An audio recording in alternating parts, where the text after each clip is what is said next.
Well, good morning. Welcome to our new podcast for all the free agents out there who are on the hunt for their next career chapter.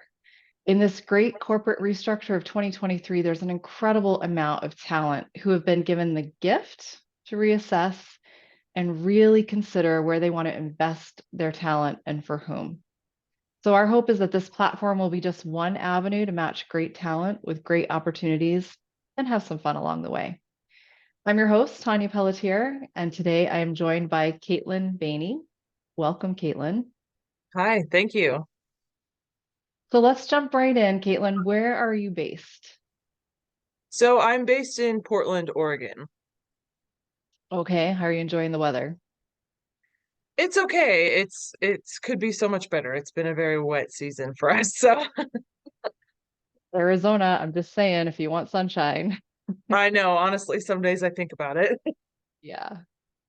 All right. Well, as we were talking through some of your journey, I think the why you're based in Portland is where I'd like to start. It's such a great story of a can-do mentality. Can you share a little bit with us? Yeah, so I was born in the Bay Area. My parents moved to Reno, Nevada, and I lived there for kindergarten through 12th grade. So through high school, I was a cheerleader. I played a little bit of lacrosse in middle school and high school. I was involved in student leadership, so I was a pretty busy kid, spent a lot of time trying to stay involved. And I even remember my dad once said to me, like, you don't have to get a job, but you have to be involved in things if that's the case. Like, once you're 18, you get a job and you get out. But Yep, that's fair. so I just tried to put myself into as many activities as I could and really just go all in on those activities. And we toured the campus at Oregon State because I have some family around this area.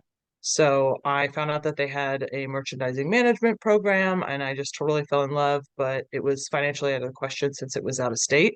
So I have some family in this area, like I said. So we moved up here and me and my dad came here and I went to a CC to get some transfer credits to get myself that in-state tuition. Well, I would say that's determination. I mean, moving to accomplish that goal and dream. So for you. Yeah. Okay, perfect. So can you share a little bit about your college journey then? Yeah, so like I said, I was at a CC, so I went to Portland Community College and I spent about 2 years there and I worked at Victoria's Secret while I was there. So we had these 4 a.m. shifts that were 4 a.m. to noon where you would do shipment. I know exactly. I Oh, always tell people that and they're like, the store's not even open that early. But yeah, so it was a super early shift, shipment, kind of setting up the store. They call it a floor set where you do kind of the visual merchandising and mannequins and things before everybody comes to the store to shop. And so I would do the early shift so that I could spend time in the afternoon from about 1 to 5 doing classwork and homework and things. And then I'd get back up again the next day and have another early day. And with all that, I spent 2 years doing that.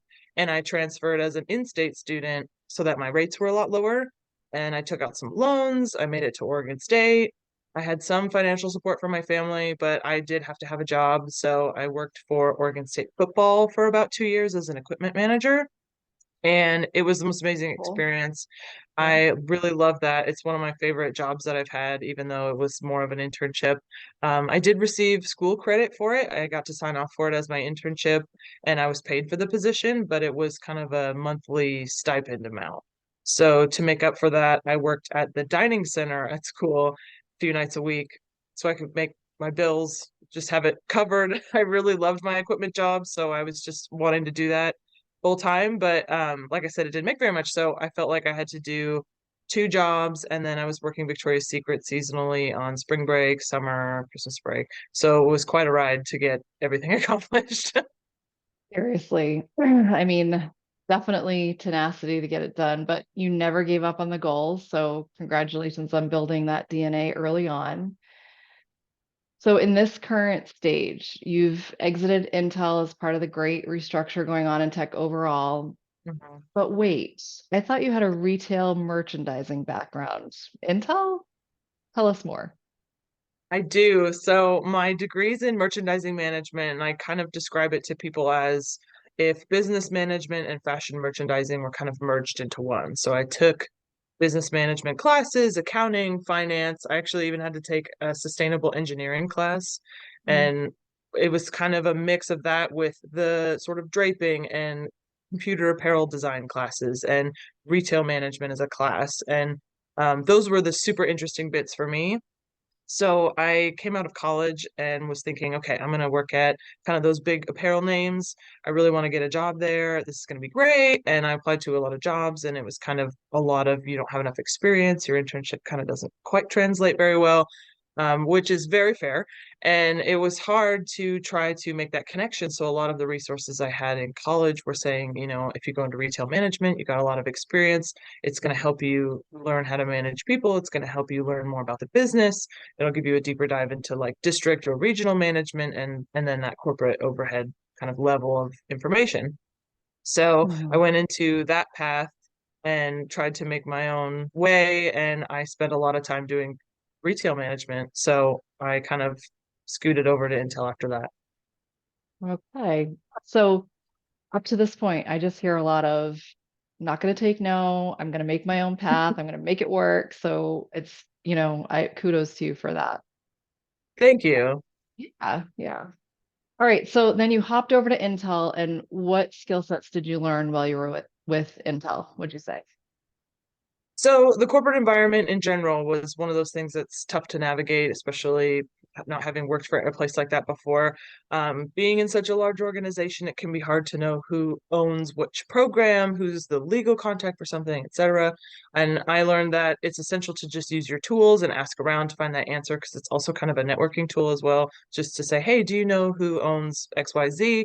And most people have been, oh yeah, it's not me anymore, or yes, I know that person. We've worked together for 20 years. And so it's been super helpful to have that kind of network of people.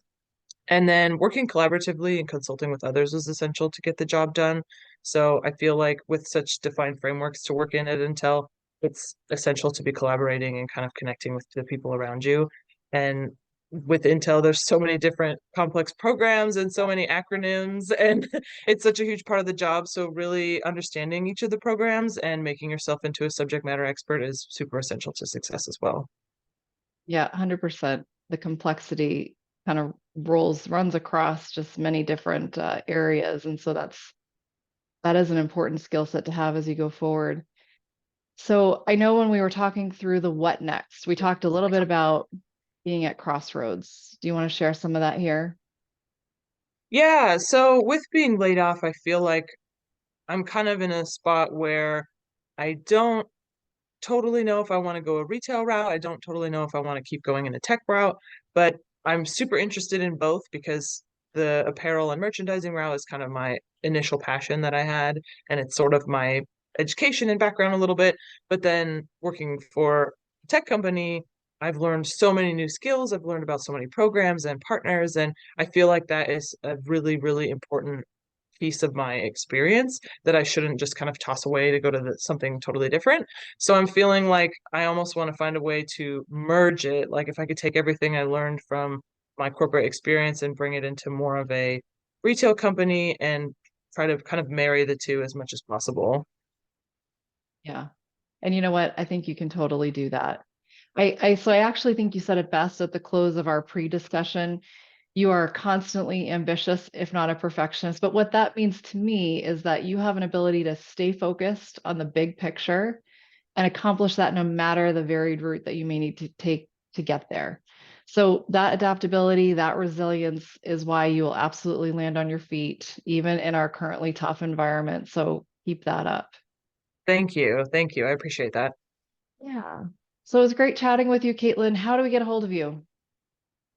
I would say the best way is LinkedIn. It's a great place to find me. I'm always on the app. I have it on my phone, so I feel like a direct message is the perfect place, and we can kind of swap contact there if anyone wants to get a hold of me. All right, perfect. So thank you for joining me today again, and thank you for tuning in for today's Free Agents podcast. We look forward to seeing you next week. Don't forget, if you want to join the conversation, just send me a quick note through LinkedIn. If you want to help us get the word out, reshare this post. Thanks so much and have a great week.